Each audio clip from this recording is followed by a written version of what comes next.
Guys, അമ്മ എന്നെ വെളുപ്പിനെ 3 മണിക്ക് വിളിച്ച് എണീപ്പിക്കുന്ന എന്തിനാണെന്നറിയാമോ? ഞാൻ എൻ്റെ ലൈഫിൽ ഇതുവരെ കണ്ടിട്ടില്ലാത്ത ഒരു കാഴ്ച കാണാനാണ് പോകുന്നത്. അവിടെ പോവാൻ ഞങ്ങളൊന്ന് കുളിച്ച് റെഡി ആയിട്ട് വരാം. ഓക്കെ ഗൈസ്, അപ്പൊ ഞാനും വാച്ചി വീട്ടിലുള്ള എല്ലാവരും റെഡി ആയിരിക്കുകയാണ്. ഞങ്ങൾ സൺറൈസ് കാണാൻ കന്യാകുമാരിയിലേക്കാണ് പോകുന്നത്. വാച്ചി അത് അടിച്ചു പൊളിച്ച് നിൽക്കുന്നുണ്ടോ? ഞാൻ വണ്ടി കയറി കുറച്ചു നേരം കഴിഞ്ഞപ്പോൾ ഫ്ലാറ്റ് ആയി. 5:45 ആയപ്പോൾ ഞങ്ങൾ കന്യാകുമാരി പാർക്കിംഗ് ഏരിയയിലെത്തി. ഗൂഗിൾ ചെയ്തപ്പോൾ ഇന്നത്തെ സൺറൈസ് ടൈം 6:05 ആണെന്ന് കണ്ടു.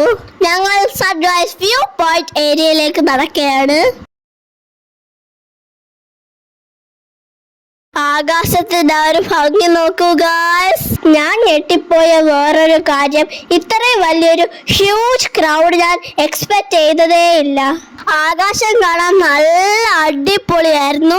പ്രകൃതിയുടെ ഒരു പെയിന്റിംഗ് എന്ന് പറയും പോലെ. സൺറൈസിനുള്ള ടൈമായി വരെയാണ്. അമ്പിളി അമ്മാവന് സൂര്യനെ കാണാൻ വേണ്ടി വെയിറ്റ് ചെയ്യാണ്. It's sunrise time. Let's watch and enjoy.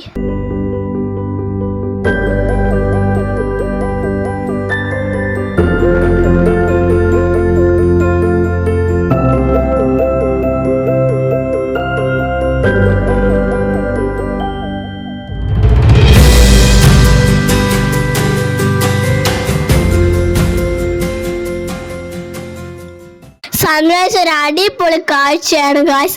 ഈ വീഡിയോയിൽ നിങ്ങൾക്ക് എത്രത്തോളം മനസ്സിലാവുമെന്ന് എനിക്കറിയില്ല. കുറച്ചു നേരം കൂടി അവിടെ നിന്നതിന് ശേഷം ഞങ്ങൾ അമ്പലത്തിലേക്ക് തൊഴാൻ വേണ്ടി പോയി.